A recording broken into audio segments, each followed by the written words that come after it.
7 अक्टूबर 2023 की सुबह जब इजराइल के देशवासी लगभग सो रहे थे, तो हमास ने 20 मिनट में लगभग 5,000 मिसाइल्स गिराए इजराइल पे।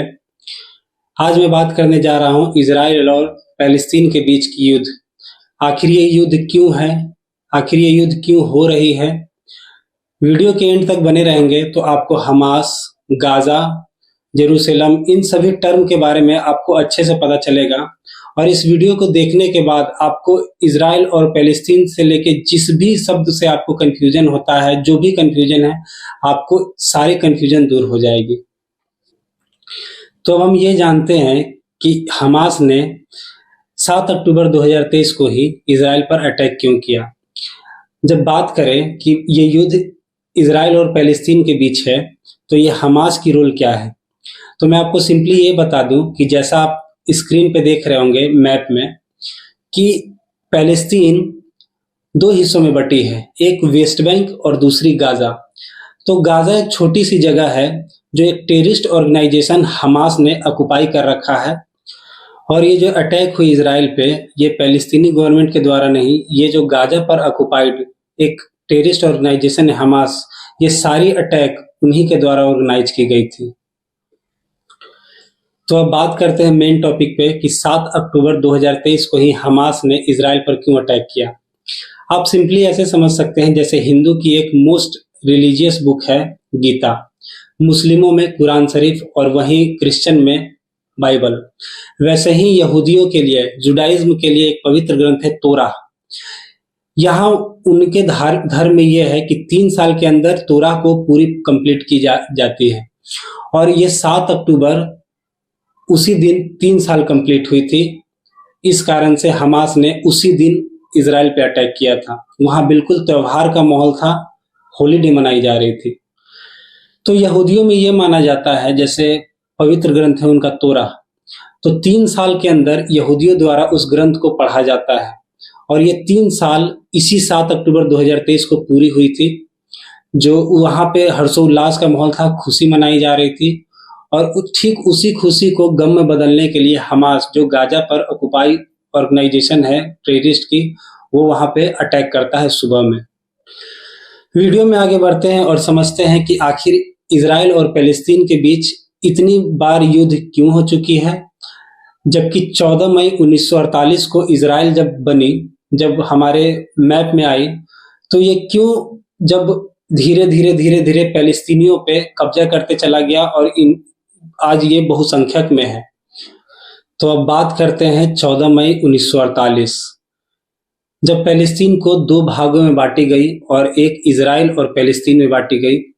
जब ये बांटी गई तो पैलेस्तीन को 48% और इजराइल को 44%, कुल मिला के होती है 92%। तो ये 8% एरिया गया कहाँ? 8% एरिया जो जेरूसलम, मेन लड़ाई दोस्तों इसी की है। जेरूसलम इजराइल को भी चाहिए और पैलेस्तीन को भी चाहिए। तो ये बात जब युद्ध पहले भी हो चुकी है, 6 से 7 बार युद्ध हुई है और सभी युद्ध में इजराइल ने ही पैलेस्तीन को हराया है। जब ये बात यूएनओ तक पहुंची तो यूएनओ ने कहा कि इसे हम कवर अप करेंगे, मतलब हम उसको अपने अंडर में, वो यूएनओ के अंडर में चला गया। तो अब बात करते हैं जेरूसलम की, जो पैलेस्तीन में 35 एकड़ में है। यहाँ 3 धर्म की लोगों में बहुत सारी विवाद है। 3 धर्म, यहूदी, क्रिश्चियन और इस्लाम, ये तीनों धर्म के लिए बहुत ही पवित्र स्थल है। तो आइए जानते हैं कि इजराइल और पैलेस्तीन के बीच में जो जेरूसलम है, इसका इतिहास क्या है और 2 देश इसके लिए क्यों लड़ने और मरने के लिए तैयार हैं, काफी सालों पहले से लेकर अभी तक। जेरूसलम जो मात्र 35 एकड़ में फैली है, इसका इतिहास बहुत पुराना और बहुत धार्मिक भी है। जेरूसलम जो 35 एकड़ में फैली हुई है, वो इतनी धार्मिक स्थल क्यों मानी जाती है। अब कुछ धर्म की बात करते हैं। तो उस स्थान से सबसे पुराना नाता यहूदियों का है। यहूदियों का ये मानना है कि उनका जो पवित्र ग्रंथ है तोरा, उनके अनुसार वहां एक किंग थे, किंग सोलोमन। उन्होंने सबसे पहले मंदिर बनवाई थी, सोलोमन टेम्पल। ये सोलोमन टेम्पल रोम के सैनिकों द्वारा, जो आज इटली की राजधानी है, उनके द्वारा ये तोड़ दी गई। कुछ साल के बाद 70 एडी में भी दूसरी मंदिर तोड़ी गई जो किंग हेरोड के द्वारा बनाई गई थी। इस टेम्पल को हेरोड टेम्पल कहते हैं और इस बार यहूदियों को इतना जुल्म किया गया कि लोग पलायन होने के लिए मजबूर हो गए, लोग दूसरी जगह जाके निवास करने लग गए। तो ये देखा आपने यहूदियों का इतिहास। अब बात करते हैं क्रिश्चियन की। ईसाई धर्म के अनुसार सबसे पवित्र ग्रंथ बाइबल के अनुसार जीसस का जन्म बेथलेहम में हुआ, पर उनको जब क्रॉस में लटकाई गई तो ये जगह भी जेरूशलेम का ही था जो 35 एकड़ में है, और जहां पे जीसस को लटकाया गया था वहीं पे एक चर्च भी बनाई गई। इस कारण से ईसाई धर्म के अनुसार भी जेरूशलेम एक पवित्र स्थल मानी जाती है। तो अब बात करते हैं तीसरे धर्म की, इस्लाम धर्म की। तो जानते हैं कि जेरूशलेम से इस्लाम धर्म का क्या रिश्ता है, क्या इतिहास है। इस्लाम धर्म में सबसे पहले आपको ये समझना होगा, और काफी लोग को पता भी होगा, कि इस्लाम धर्म में 3 सबसे पवित्र स्थल माने जाते हैं, मक्का, मदीना और तीसरा अल अक्सा मस्जिद।